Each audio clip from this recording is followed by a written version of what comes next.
includes Osterley and Ham House, which are the kind of parent properties for a whole bunch of other properties that sit within those portfolios. So here is just a snapshot of some of the National Trust places in London that I'm going to try and talk about tonight. I'm not going to cover off every single National Trust place in London because that would be a day workshop, but I'm going to try and touch on a number of those that you can see on the slide there. And if I have time at the end, we're going to have a cheeky look at a site in Kent, in Sutton-at-Hone near Dartford, which is St John's Jerusalem in the bottom right corner of the slide there, because it's almost in London, literally just on the other side of the M25. So, what kinds of properties do the National Trust have in London? We have a really wide and diverse range of places that we help to look after. We have everything from the grand sort of mansion houses, so places like Ham House, this is an image from Ham, in Richmond, Osterley House, which is further out in sort of West London near Heathrow. We have landscape portfolios and places. And we have traffic. It's a bit like that at Osterley, actually. The planes go over quite a lot, so it's quite noisy. We have landscape portfolios, so places like Mordenhall Park, which are largely sort of outdoor properties, parkland places. And we have sites that are within the sort of suburban landscape as well. So we do care for a large area of open space in Petswood and Hawkwood down in southeast London. And then we have some of our sort of smaller properties. So sometimes I refer to them as kind of smaller properties and curiosities. So we have some quite unusual properties in London, and we have quite a lot of what we call let estate. So those are properties that are tenanted out and are occupied by private tenants or commercial tenants. So some of those are places that you can visit, like the George Inn, which I'm not going to talk about this evening because of Chris's fantastic lecture, which was only a year or so ago, I believe, about all the research that he has been doing on the George Inn in Southwark. We have a lot of let estate in Westminster, in Kensington and Chelsea, in Hampstead, so we'll touch on a couple of those. The Roman Baths on Strand Lane are one of the sites that I'm going to look at this evening. Sutton House, 575 Wandsworth Road, and as I mentioned, St John's Jerusalem, if we get time at the end, which means I'll have to talk fast. So, I thought we'd start at one of the grandest, which is Osterley House in far west London. Still on the tube, though, so for those of you who haven't visited, it is a easy-ish level walk from the tube station. How many people have visited Osterley, just out of interest? Quite a few of you, that is excellent. So you'll know that it is a grand mansion house built by Francis Child. It sits in a really fascinating landscape, which is essentially bisected by the M4. So we look after the section of the historic parkland to the south of the M4. And a lot of the parkland, or a lot of the estate at Osterley, is actually let to a tenant farmer. So we do still have a working farm on the estate. This screenshot, you'll see a number of these this evening, are taken from our Heritage Records Online, which is the National Trust's historic environment record, essentially. So we, the National Trust archaeologists, are responsible for keeping the data on this system up to date. So that means adding reports and evaluations and other pieces of information as they come in, historic landscape surveys, desktop assessments, and sort of looking at things like LiDAR data, historic maps to help understand and unpick the landscape. So all of those dots and shapes are all different features in the historic landscape. Some of them are things we can still see, some of them are things that are site of. So, within Osterley, we have a lot of very interesting and largely unexplored earlier archaeology. The most significant of which relates to the Tudor period, or arguably one of the most significant periods in Osterley's history, when it is the country home of Thomas Gresham.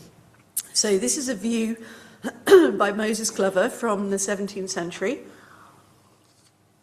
showing the house at Osterley prior to its reconstruction to the mansion that we see today. So you can see we have this very grand building. It's set within a walled enclosure.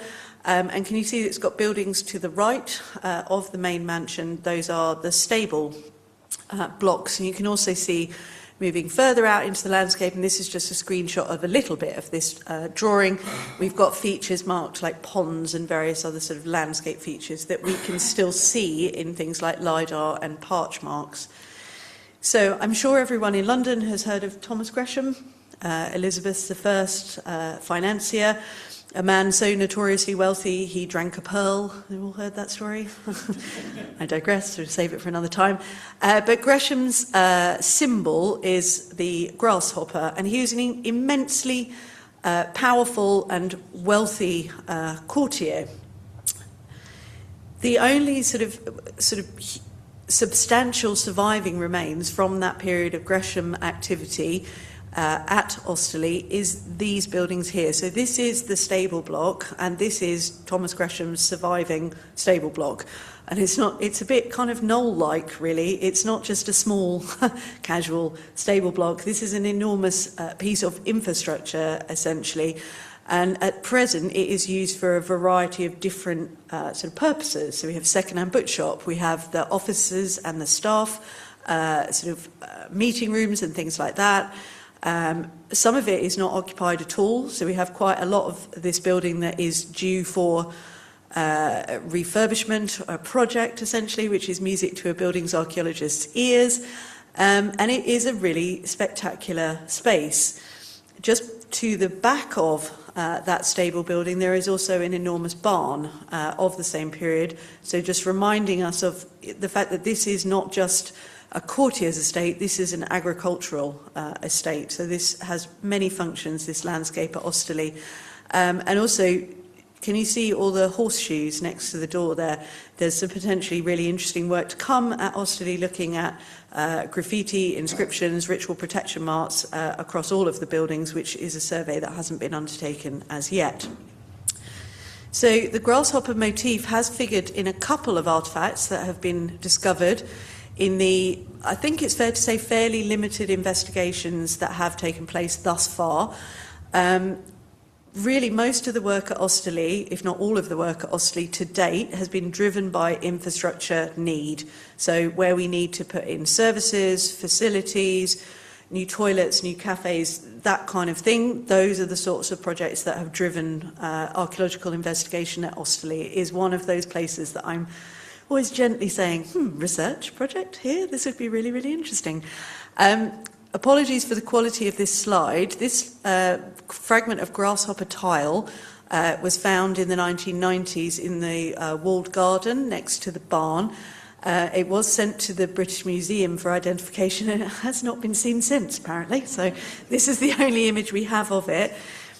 There is a second fragment that was found more recently in 2020 during some works for a renewable energy project. So we had a watching brief and works by Compass Archaeology, and a second fragment of grasshopper tile was found during this phase of works. So it really is just the most limited window at the moment that we have into the archaeology at Osterley, and a site with some huge potential for further work.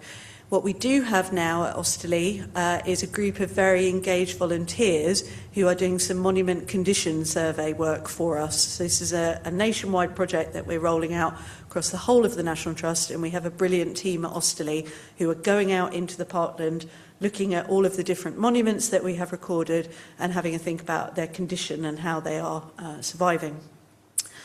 So moving on to our next sort of grand property.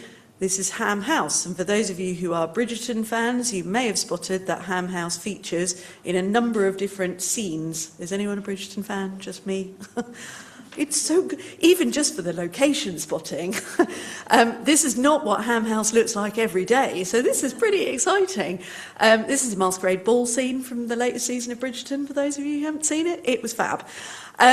Again, we've got our heritage records online. A screenshot here. This is a smaller property. So at Ham, We are looking after the house, the garden to the rear, the walled garden and the kitchen garden, and an open area of landscape to the front of the property, which runs almost up to the banks of the Thames.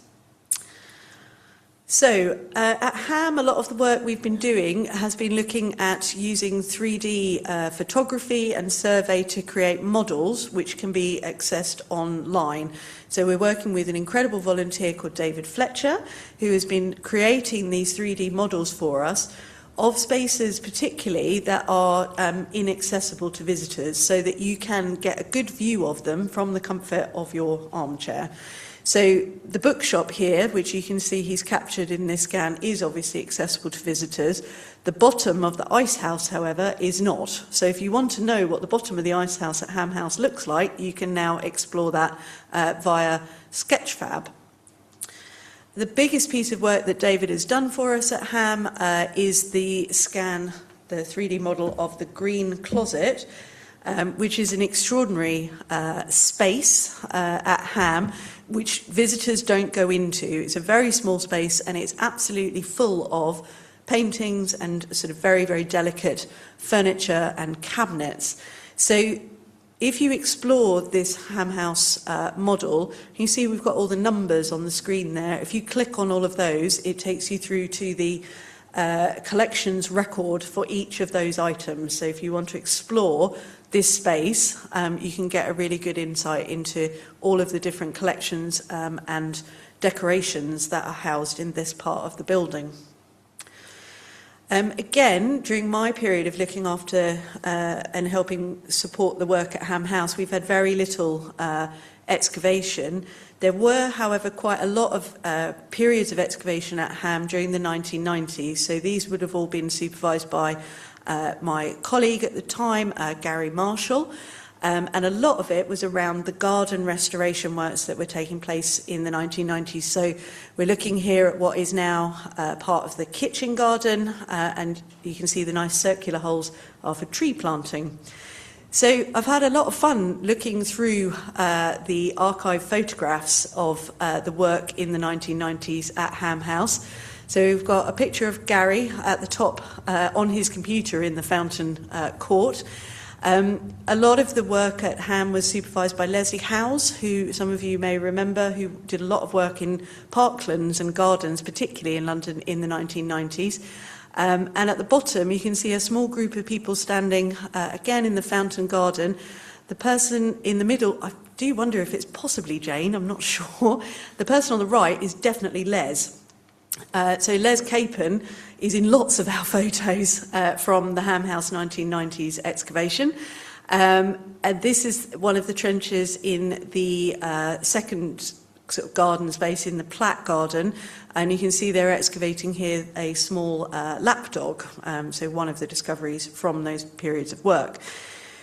Just in the last couple of months or so, we've begun a process working with the collections team to assess the archaeological assemblages at Ham House and to see what of them we could use for future displays, for outreach, for handling. So quite an exciting prospect coming up. There are some really lovely pieces. On the far right, you can see a probable medieval fishing weight. So it's nice to have that little link with the river next door. We've got the top of an 13th or 14th century fragment of pottery in the middle.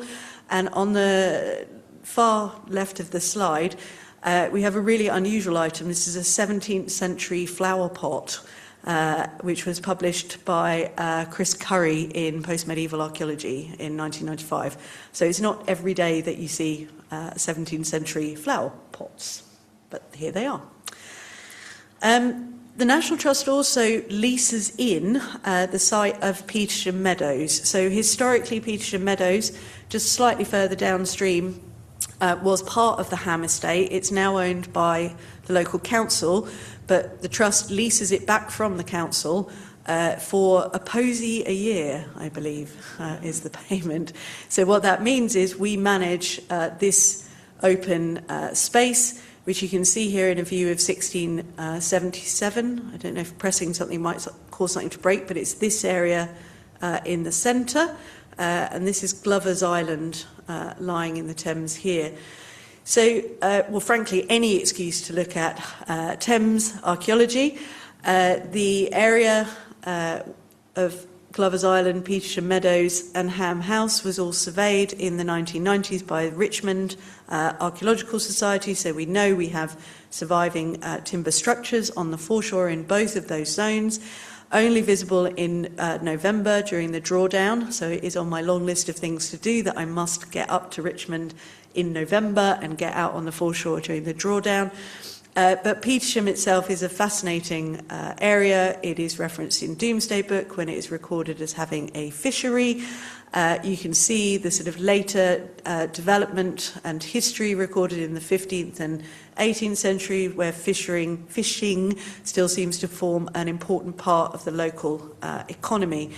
It is notable as an open meadowland, river meadow, through the sort of post-medieval period, and is protected by an Act of Parliament now from 1904. This is Turner's view of the same space, and this is a plan in our archive showing the area in 1905, with lots and lots of useful information that gives us some ideas about how to manage this site. So you can see at the bottom that we have an orchard shown there in 1905. That has been reinstated. There is also an area at the top of the slide called the Wilderness, and we know actually that there was a house there. So that's this area right at the top here. That is the site of Devonshire Lodge. So again, there is potential here for community archaeology, where we want to explore the site of the 19th century buildings. And there's a whole series of Victorian and later waterworks managements as sites, as you might expect for a Thameside property. The latest circle that I've drawn on the map here, this one down here, is the site of former public toilets. So, you know, maybe there should be public toilets going back on Petersham Meadows. I don't know. This was a water treatment plant, this was a well, this was a well, this was a well. These are all drainage features. So a really, really interesting site with lots of red arrows to show you where the exciting stuff is. Keeping to a Thames theme, because I just can't stop myself. Lindsay House is on Cheney Walk, so right opposite where the houseboats are next to Battersea Bridge. It is part of our let estate, so it is occupied by a private tenant now, I believe a rock star, but that is unconfirmed, vicious rumour. It is a house with a considerable history of interesting occupants. So the artist James Whistler lived in the house. He painted views of the Thames looking out to Battersea. From the house, he painted the portrait of his mother at Lindsay House. This is a view of Lindsay House. The Brunels were also occupants of this location in the early 19th century. Going back to the Tudor period, the estate in which Lindsay House falls was owned by Thomas More, who had a property in Chelsea. And of course, how could we not talk about what's on the foreshore in front of Lindsay House, which the National Trust has nothing to do with, frankly, but it is an excuse to show a picture of the best mid-Saxon fish trap surviving on the London foreshore, and the amazing Neolithic wooden club, which was also found at the same site. Pardon me. So, moving on to Mordenhall Park. I'll just leave you to appreciate that for a moment. There is a mansion at Mordenhall, which is owned by the National Trust, but again is part of our let estate. So it is currently used as a wedding venue. So if you are looking for somewhere to get married, you could consider Mordenhall Park Mansion. This is a really interesting property, this one, because it's quite a dispersed estate. So as well as the core around Mordenhall itself, we also look after detached elements of the estate at Watermeads and Wandle Park and at the Pickle Ditch as well, so up near Merton Priory. We have some really, really interesting site-ofs recorded at Morden. So one of them, where that red dot is the site of a Saxon mill, unproven by excavation, However, just to the north of that, an evaluation did record some evidence for Saxo-Norman activity. So again, there is real potential for more archaeological investigation at Morden Hall Park. The sort of mansion building and the moated site that it sits in appears to be quite a late development on the site. It's not a medieval moat. It appears to be a development of the sort of 17th and 18th century to create this sort of designed landscape. The earliest house on the site actually lies further south, near that dot, on a... I didn't touch anything again. It just doesn't like me, and that is consistent for my experience of my computer today. Shall I unplug it and plug it back in again? I think it's just timing out. Oh, well, that's weird, because I thought I was moving along at a rapid clip, ladies and gentlemen. There we go. And we're back. Okay, let's go. Is it going to start again where I was, I wonder? Yeah, okay. So, the earlier sort of medieval focus of the site within this Morden Hall estate seems to have been further south near the red dot, at a house called Groats, which was owned by Edward Whitchurch, who, as my notes tell me, was the publisher of the first English Bible. So this was his country estate. You can see on the right-hand side is a clip from Roke's map, just showing where those earlier buildings are within this kind of network of braided channels. So the key sort of defining landscape feature at Morden Hall Park is one of the tributaries of the Thames, which is the River Wandle, which is very well archaeologically recorded and investigated through a number of different projects, particularly by Museum of London Archaeology and Dave Saxby and Pat Miller. So Groats House has its origins in at least the 15th century. There is an inventory of Edward Whitchurch's sort of holdings and his furnishings from the middle part of the 16th century. And the building is certainly depicted on the earlier 18th century maps by Roke. In the early 19th century, the site is redeveloped, and this amazing mansion is built by Abraham Goldsmith, who is one of the sort of earliest Jewish financiers working in London.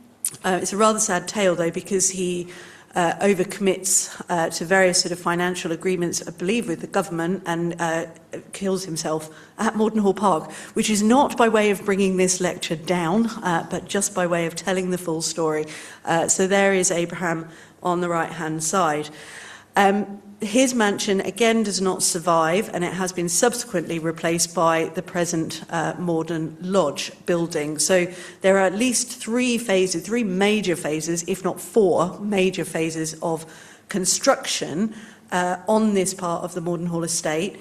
It is now a forest school that occupies Morden Lodge. So we are hoping that we might be able to do maybe some work in the gardens of the forest school just to see what's going on. The main part of Morden Hall Park shows evidence for both its industrial history, so the mills along the Wandle. At Morden Hall we have two snuff mills, which you can see at the top of the image there, and then also the sort of very late development in the 19th century by Gilliatt Hatfield of a landscaped parkland. So this imposition, essentially, of a designed parkland landscape in the Victorian period is quite unusual. And then, of course, there are also the changes that the National Trust that we have made. So we have a large wetlands area which went in a few years ago, which is still hayed using heavy horses, and there is all the management of the Wandle itself. In 2012, there was a project to install the first Archimedes screw in London, which is the building that you can see on the left-hand side of the screen. Again, some work by Moeller as part of this project revealed earlier 18th century walls and part of the Saxo-Norman ditch. So this is the project that I mentioned earlier. So really, really interesting buried archaeology at Morden yet to be discovered. The major project that I've been involved with really over the last few years is the repair and conservation works at the Merton Abbey precinct wall. So those of you who are familiar with the area, Merton Abbey itself was excavated in the 1990s by Mola and has been published. Parts of that site still survive at the Chapter House Museum. This is about a minute's walk from the Chapter House Museum, or 2 minutes walk maybe, and represents the boundary wall of the precinct of the Abbey. So a really rare survival in London. This is actually the only feature in the entirety of the portfolio that I look after that is on the at-risk register. So hopefully the conservation works that have taken place here will help to take that feature off that at-risk register. The proposal for this area is not only the restoration of the wall, but also the development of a small pocket park in this location, which hopefully will go ahead. We've done a lot of vegetation clearance, and the collapsed sections of the wall have now been repaired, which is really great to see. Moving on to Petts Wood, another sort of open area that we help to look after, another sort of fascinating history. This site is associated, as you might imagine, with a family called the Petts, or the Pett family, who were shipbuilders. So they were using this site as a location for timber, provisioning the dockyards up on the Thames. And this is Phineas Pitt here in a portrait from the National Gallery from the early 17th century. And isn't he magnificent? Again, we have, a really interesting mixed sort of landscape here, formed of compartments of different donations at different times. We have some woodland to the right-hand side. We have open farmland, and we have lots and lots of ponds and older field systems. We have a core of the kind of Let estate to the north, where we have Hawkwood House, which was another sort of very grand Victorian mansion, only parts of which survive, including the old laundry, which is all in private let as well. And at the centre of the estate, where the red sort of outline is, we have Tongs Farm, which is medieval in origin. We have a big project going on at the moment, a big restoration project, so lots and lots of tree planting, wetland creation, new water troughs and things like that, so that this is quite an active site for nature recovery at the moment. So, moving on to some of our smaller sites. Have you all been to the Strand Lane Baths? Jane is saying yes. Anyone else? A number of people have. It is one of London's quirkiest sites, I think I'm not wrong in saying. It's a really fascinating little place. It's just off the Strand, hence the name. This is what it looks like. We do also have a sketchfab model of this site as well, if you'd like to explore it online. It is managed for us by Westminster Council. It is not generally open, but if you turn up and ring the phone number or ring in advance, the council will come and open it for you. It is a shortish visit because this is it, essentially. So you've got the bath itself, a corridor access and a little sort of porter's area at the back. It's a really fascinating site. It was essentially marketed during the sort of 18th and 19th centuries as a Roman bath. So this was the place where you came in your toga in the Roman period and you hung out, you had your bath, and this was the kind of literally promotional material that was created. And there's a stone plaque on the wall as well that someone has created to say the Roman baths, etc., etc. It is a site that is referenced by novelists as well. So the quote at the bottom is from Dickens, who was aware of the site and who had his characters visiting it. And this was how this site, essentially how it survived, because it became this sort of public bathhouse with these connotations that it's a Roman site. However, it's nothing of the kind. It is in no way Roman, and it wasn't a bath. What it is a cistern for part of the fountain systems for one of the nearby palaces, probably Arundel House. So this was a project that was undertaken again around 2011, 2012. Pre-construct archaeology, working with Professor Michael Trapp of King's College, who unpicked the history of the archaeology of the structure to understand both what it was built of, which is not Roman material, and what it related to, which is not a Roman bath. So it is a wonderful little site, and if you get the opportunity to go and visit it, I do encourage you to do so, just for its sheer quirkiness. And it is amazing that it survived for a very long time as a public bath with this rebranding, essentially. Bathe like a Roman is clearly a thing. This is another bit of Let Estate. This is Queen Anne's Gate in Westminster.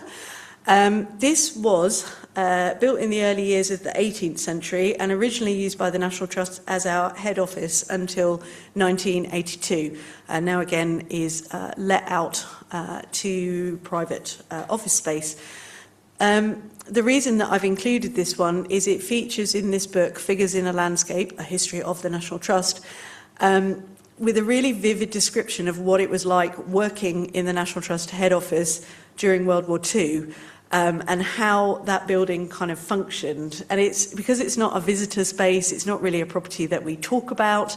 It's strange to think that this was once the sort of hub of National Trust operations, sort of led very much, by the sounds of it, by Mr. and Mrs. Lovell, the caretakers, with their bedroom in the attic and their living room and kitchen in the basement. Dressing for committee days and bringing the teas and coffees and the cakes around.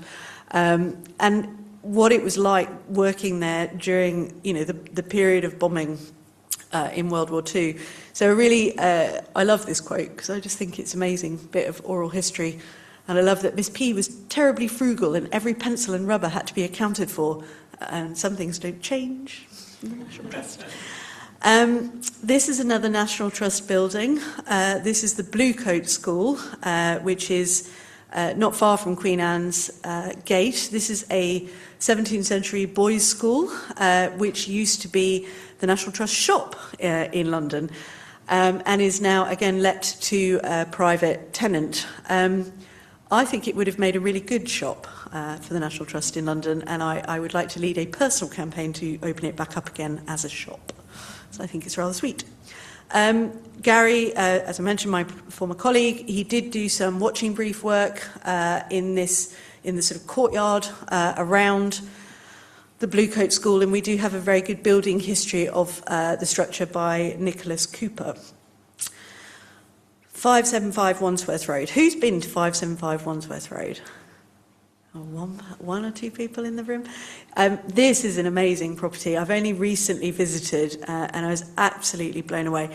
So you can see from the outside, it is a really typical 19th century London terrace. The interior, however, is absolutely extraordinary. So this is the creation of a civil servant, an artist, polymath essentially, whose name I cannot remember, hang on, Kadambi Azalaki, who was born in Kenya and moved to London and created this space. So he lived in this building and every room is decorated with wall paintings, fretwork, a collection of ceramics. It is one of the most beautiful interiors that I think I've ever seen, and very much a lived space. When it was given to the National Trust, it came with the entirety of the contents of the kitchen as well, so including all his oils and spices and dressings and everything was handed directly to the National Trust. It's a really small property. It has the little terrace building and a small garden to the rear, but it is open to visitors. Just check the website and see when you can book. Obviously, numbers that can come in are very low, are very limited, but if you get the chance to go and look at a 20th century wonderful interior, I highly recommend that you take it up because it is incredible. It is managed by the same team who work at Sutton House, which is another wonderful building in London, in Hackney, a 16th century building originally belonging to Ralph Sadler, who was one of the courtiers of Henry VIII, a big chum of Thomas Cromwell, for those of you who've seen Wolf Hall. Strangely, when I looked it up, Sutton House did not feature in Wolf Hall, but I think that's because Thomas Sadler probably built it after the events of Thomas Cromwell passing away. So would not be period appropriate. There was a really big conservation and restoration project at Sutton House in the 1990s. So excavation by Museum of London, lots of finds recorded during that period of time. The interiors and the architecture also recorded and published in a monograph by English Heritage. During that process, there were sort of observations made of surviving inscriptions and graffiti in the building, but not a sort of overall systematic survey of the graffiti in the building. So that is something I hope that we will be able to undertake.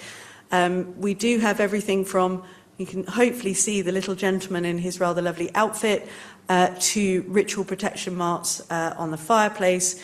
This building has had an incredibly checkered ownership history, so there are sort of remnants of all different periods left on the walls. And of course, the most recent period of occupation, when the building was squatted in the 1990s, is also preserved as part of the presentation in the attic spaces. So you can visit the squatter's bedroom at the top of the house with the 1990s graffiti still intact, which I love. The property have recently been working on a project to go through and catalogue all of the underfloor archaeological finds that were recovered in that project in the 1990s. So that wasn't a part of the work that the archaeological company that Mola was involved in at the time. So it was a project that was led by volunteers who did the underfloor sort of sifting themselves and recorded and catalogued or picked up all the material. It is a fascinating collection, and there are some real treasures within it. So you may have seen a couple of years ago now, last year, we did some press releases around some of the discoveries from those underfloor archaeological finds. So working with one of our very expert volunteers, Dr. Isabella Rosner, she was able to identify that these items that you can see on the screen are 17th century paper cuttings, which were created by schoolgirls who were living at Sutton House when it was a school in the 17th century.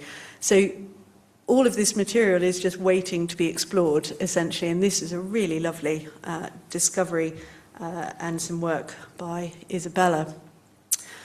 I am delighted to say that we do have some time to talk about St John's Jerusalem, because I've whipped through some of those London and Middlesex sites.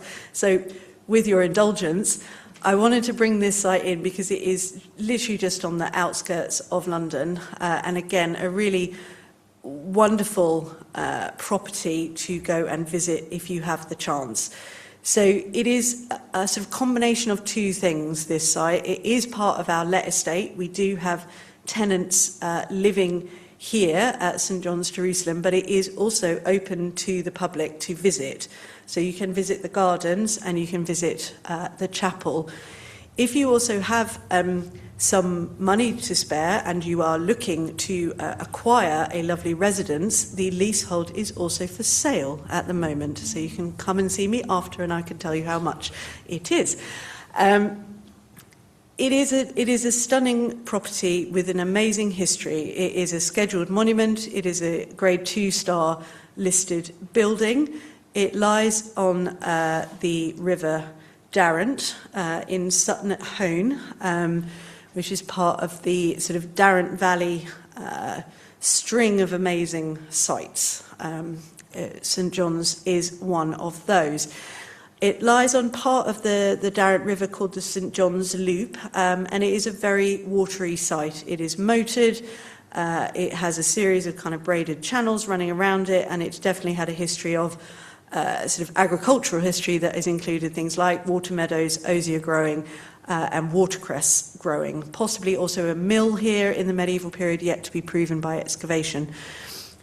With the very generous permission of the tenants, we were able 3 years ago now, to do some limited archaeological test pitting with scheduled monument consent. So a huge thank you to Historic England for consenting the work. And this was a project with the Kent Downs ANOB and Dr. Anne Sassin. So we did, or Anne's team, did a lot of geophysical survey around the property. The yellow that you can see there is the house. So we have the older part of the house at the front here, and later Victorian ranges running to the rear. And can you see all the nice sort of signals that we've got to the north of the property? So this was our trench here. I was just going to talk to you about trench 2, because it had some really interesting stuff in it. So a fairly complicated sequence of different fills and deposits and collapsed wall. The main feature running through the centre part of the trench was a medieval wall, so part of the medieval building that has since been reduced or dropped down. Some really interesting radiocarbon dates from beneath the wall, demonstrating that we have activity on the site earlier than the 13th century, which is when it becomes a preceptory of the Knights of St John Hospitaller. So there is something going on at the site before it becomes this important ecclesiastical site. Some lovely finds from Trench 2, including a medieval chess piece and some really lovely London sort of ceramics. We had some star faces with us. So those who are familiar with the Knights of St John Hospitaller could not be kept away from this site, I think it's fair to say. So there's Barney Sloane, very happy to have found part of a medieval key. So also as part of the project, we were able to commission a sort of updated building survey from Archaeology South East. So that was undertaken by Dr. Michael Shapland. So here we're looking at St John's. This part is the part that's open to visitors. This is presented as the chapel, but in fact the medieval chapel, 13th century chapel, actually runs all the way back to here, and then we have a western range along here. Our trench that we were just looking at lies on the other side of the building here. So Michael's work, I'm just going to focus on one particular period, which was the early 16th century. So we think that the site was probably, while it was owned by the Knights of St John Hospitaller, was probably tenanted out really early to lay tenants, probably as early as the 14th century. And by the 16th century, the area that was the chapel is being used as a kind of hall and a solar, and we have an inserted chimney and a stack and fireplace and so on. So here is our sort of western range, and Michael's suggestion is that within that western range we have a gatehouse element, and this is our missing section of the building that we recorded partially through that trench to the north. Now in that trench to the north, along with all those lovely medieval finds, we also found this, which is a fragment of architectural terracotta. And it turned out that we had other fragments of architectural terracotta in the collections, which Barney essentially identified when he came to site. And he said, I've seen those before. So this is another fragment from St John's. The reason that Barney had seen them before is they're also found at St John's Clerkenwell, the exact same kind of architectural terracotta. So these are early 16th century, very high status decorative elements to a building. There is the very, very high possibility that in the early 16th century, the owner or the tenant of St John's was none other than Thomas Cromwell himself. So if anyone is going to have access to high status artisans in the early decades, 1520s, 1530s, before 1533, it's going to be Thomas Cromwell. So here is a comparative piece from St John's, Clerkenwell. They are so similar, they are probably the same hand who has created these pieces. And this is a reconstruction of the kind of window that the St John's, Clerkenwell fragments probably came from. So we have something fairly similar happening at St John's, Jerusalem in the early decades of the 16th century. And on the right-hand side, you can just see a screenshot from this is Terry Smith and Bruce Watson's article from Post-Medieval Archaeology, because similar kinds of architectural terracottas have been found in a number of other places across the eastern part of England, including at Suffolk Place in Southwark. So, I think I'm doing all right for time. I would just like to once again recommend you the National Trust Heritage Records Online, which is something that is, I hope, a very useful resource for finding out more about some of the things that I've talked about this evening. As I said, we try and upload all of the reports and photographs and things like that, so if you want to delve in a little bit more deeply, please do have a look at our Heritage Records Online. So I shall finish there and say thank you once again for having me. Thank you.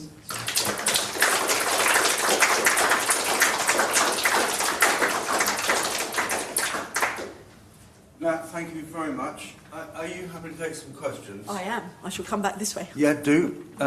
So if anyone would like to ask any questions, either from the audience or, Jane, anyone coming in from elsewhere, please let us know. It sometimes takes a couple of minutes to go a few questions. There was a lot of sites in there. Chris has got a question. Oh, Chris, I'm sorry. It's not really a question, it's kind of more of a statement being one of those people.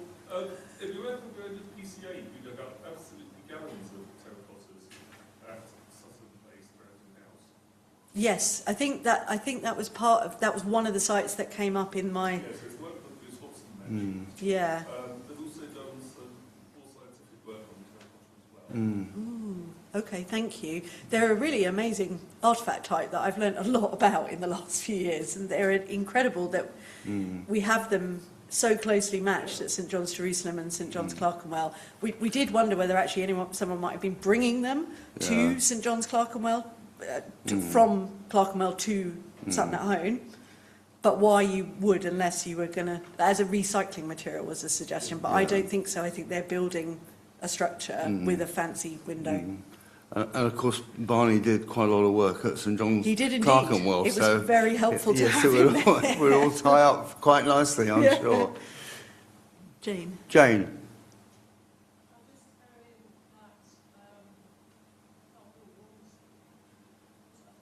Well, Yeah.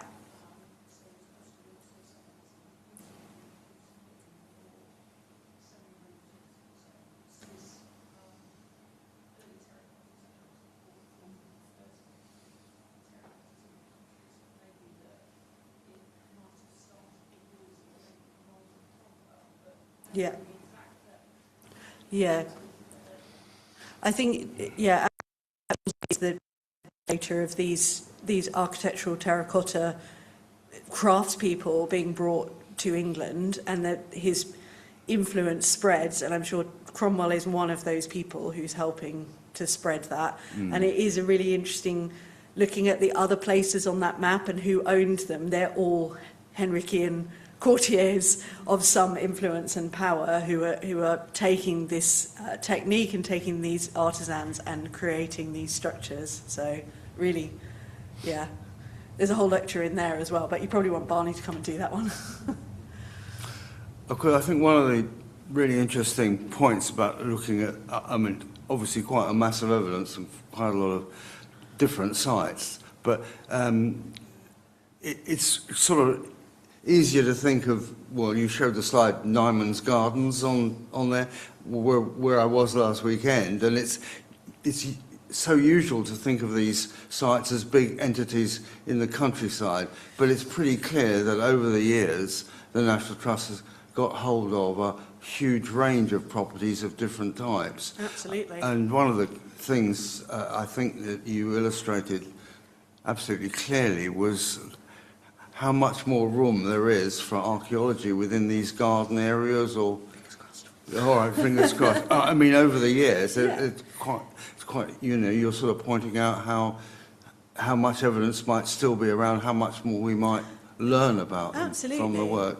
Yeah, I think the work that was done at Ham House is a really good example of that, because it was driven by garden redevelopment. So that's the driver putting in or reinstating previous garden features that meant that archaeology happened alongside that.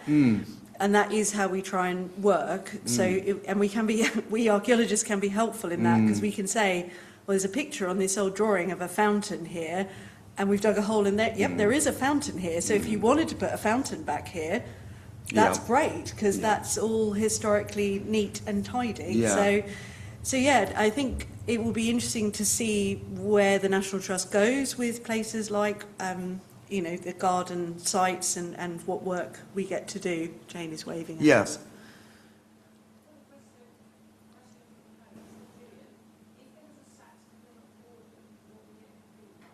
That's an excellent question, because how many Saxon mills have been excavated? Not very many. I think there's one at Ebbsfleet that was excavated from memory. So probably a timber building. It would have had water channels, so you might pick up revetment sort of channels, you might pick up the remnants of a timber structure. It would have had a wheel if it's a mill, but whether that would survive, it's not a very secure site. We're not even sure if I've put the dot in the right place. It's just a here be mill type of evidence. But we know that the Wandle historically is a very, very good location for mills of various different kinds. So it would not be surprising if there was a very early example. And wouldn't it be exciting if we did find it, although very expensive, waterlogged, exciting, she said, reining in her enthusiasm. Okay. I mean, the Roman baths at the Strand, I mean, I'm interested in your point, not Roman, not baths. Not Roman, not baths. Apart from the fact that it reminded me of Voltaire on the Holy Roman Empire, not holy, not Roman, and not an empire. I mean, it is interesting how long that idea of the Roman baths stayed. Yeah, and it's still what they're called today. So actually, as I walked past them this evening on my way up here, I snapped a picture because there's a poster advertising it as a London landmark, and the top thing says, "Have you seen the Roman bath?" So we're not giving up on that, clearly. No. Some more questions. Anyone got any questions they would... I'm not offended if there aren't any more questions. I've realised Well, it was a wonderful talk. I mean, it is so interesting that there are just so many different sites, some of which obviously are available for visitors, some of which stand beyond. But I thought it was very... I mean, you illustrated it beautifully. I thought it was very nice to see them. Now, anyone with any more questions? No? Oh, well, look, okay, well, that just leaves me with the opportunity to thank you again.